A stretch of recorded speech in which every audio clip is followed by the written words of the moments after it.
SSS pensioners, it's me Angel. Welcome sa aking YouTube channel. Guys, baka meron kayong kakilala nyo dyan or kapitbahay nyo dyan na hindi na po makakapag-akop. No? Katulad sa comment ni Sir Edgardo, hi sir, sabi niya, "Good day po Ma'am Angeli. Yung pinsan at kapitbahay ko, itinigil ang kanyang pensyon, gusto ng SSS mag-akop siya. Pero matanda na at ulyanin. Ayaw sumama sa SSS, ano ang dapat gawin?" Una sa lahat, thank you Sir Edgardo. Banggitin ko na lang last name niya. Sir Edgardo Singka. Thank you sir sa malasakit mo sa iyong kapwa pensioner. No? Nakakatuwa na makakabasa ako ng ganito.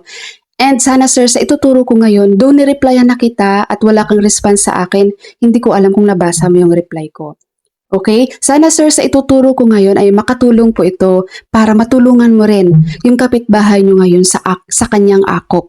Ganito po ang gawin natin. Itong number 1 guys, ito yung bago ni SSS pagdating sa akop na pinaka-convenient, pinaka-madaling gawin as in ang bilis-bilis lang gawin. Ito sa number 1, tinatawag po itong akop through facial authentication. Ito po para po ito sa retirement and survivor pensioner. Ang pinaka-importante lang dito sa akop through facial authentication, dapat po registered po kayo sa national ID.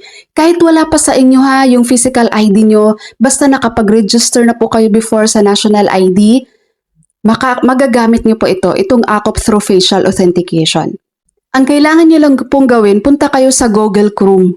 Tapos isearch nyo po itong akop through facial authentication. Ito yon, yan, i-click nyo po yung website na yan. Mapupunta po kayo sa website na to, i-click nyo tong click here to apply. Lalabas po itong katanungan, are you national ID system registered? I-click nyo lang ang yes. Then meron pong data sharing consent. Sa baba po, i-click nyo lang tong box ng I hereby acknowledge. Then i-click nyo ang proceed. Dito i-input nyo po ang inyong SSS number at date of birth. Kapag ikaw naman ay survivor pensioner, ayan, meron namang nakalagay dito, for survivor pensioners, please enter your own SS number and date of birth. And then pag na-input nyo na po, click submit. Lalabas po ito, SSS number belongs to, do you want to continue? Click ang yes. Mapupunta na po kayo sa live selfie. Magla-live selfie lang kayo guys sa cellphone nyo ha. I-click nyo lang tong start liveness. And then okay na guys. Lalabas na to. Your akop compliance through facial authentication with liveness check to your retirement pension was successfully completed.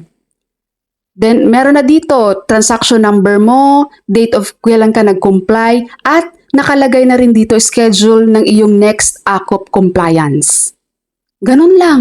Diba? Sobrang bilis lang po. Kaya sana Sir Edgar, yung kapitbahay mo ngayon, sana nakaregister siya sa national ID. Kasi ito yung pinakamabilis talaga niyang gawin na kung saan pwede niyo po siyang i-assist. Yan po ang pinakauna talaga na mai-recommend ko sa inyo, mga retirement pensioners and survivors pensioners dyan sa pag-comply po ng akop na super duper bilis lang. Mga 3 minutes, 2 minutes, kaya mo lang gawin yan. Lalong-lalo na kapag kabisado mo na yan. Sa umpisa medyo mga paka lang ng konti, pero pag kabisado mo na, sobrang bilis na lang yung gawin. Okay? Ngayon kapag wala naman hindi siya registered sa national ID, ang pangalawang mai-recommend ko po sa pag-comply ng akop na medyo kahit papaano mabilis no, ay ang akop sa pamamagitan ng authorized person or representative. So ito yung mga kailangang documents na dadalhin sa SSS kapag meron lang kayong authorized person para sa akop nyo. Una, akop form. Dapat filled out na po ito. Kapag kailangan dito guys, original original signature ni pensioner. Kapag hindi na siya makapag-sign, fingerprint. Yun po, kailangan po naka-fingerprint siya doon sa form pag hindi na siya makapirma. Paano kayo makakuha ng akop form? Kung kaya niyang pumunta sa SSS, pwede siyang humingi ng akop form doon, pero ito, sa online mag-download kayo, no? Sa Google Chrome, i-search nyo lang SSS Akop Form 2026. Tapos, i-click nyo po ito. Then, mapupunta kayo dito sa website. I-click nyo tong download forms. And then, ito na yung form. I-click nyo po itong Annual Confirmation of Pensioners for Retirement or Permanent Total Disability.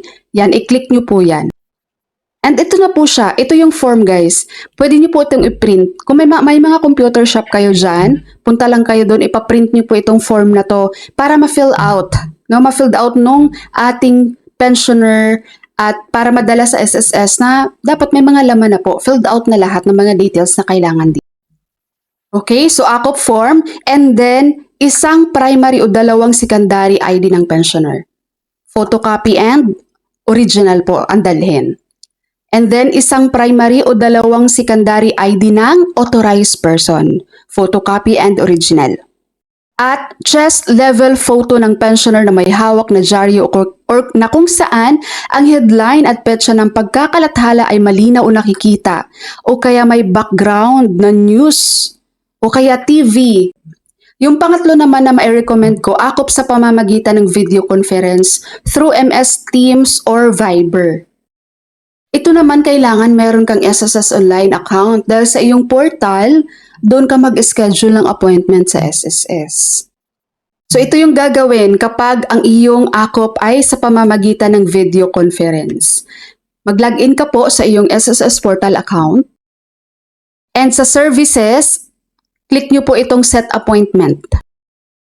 Then dito po, sa select purpose, i-click nyo po ang AKOP through video conference.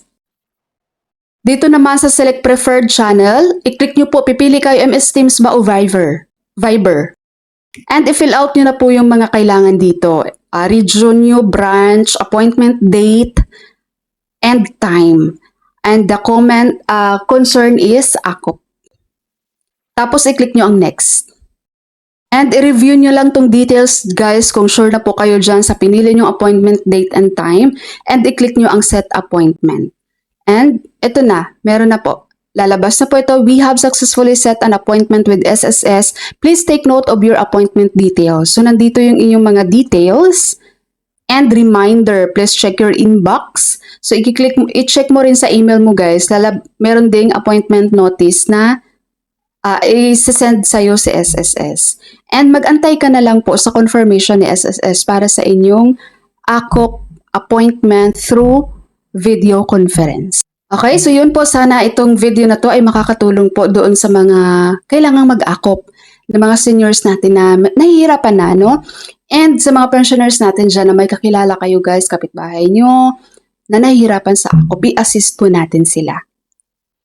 Okay, so yung number 1 talaga ang pinakamaganda eh. Kaya sana yung mga seniors natin dito, mga registered kayo sa national ID, no? Kahit wala sa inyong physical ID, guys, basta nakapag-register kayo ng national ID, sobrang dali lang gawin nung number 1 na AKOP through facial authentication. Alright, pensioners, that's all for my video for today. Thank you so much for watching, everyone. God bless you.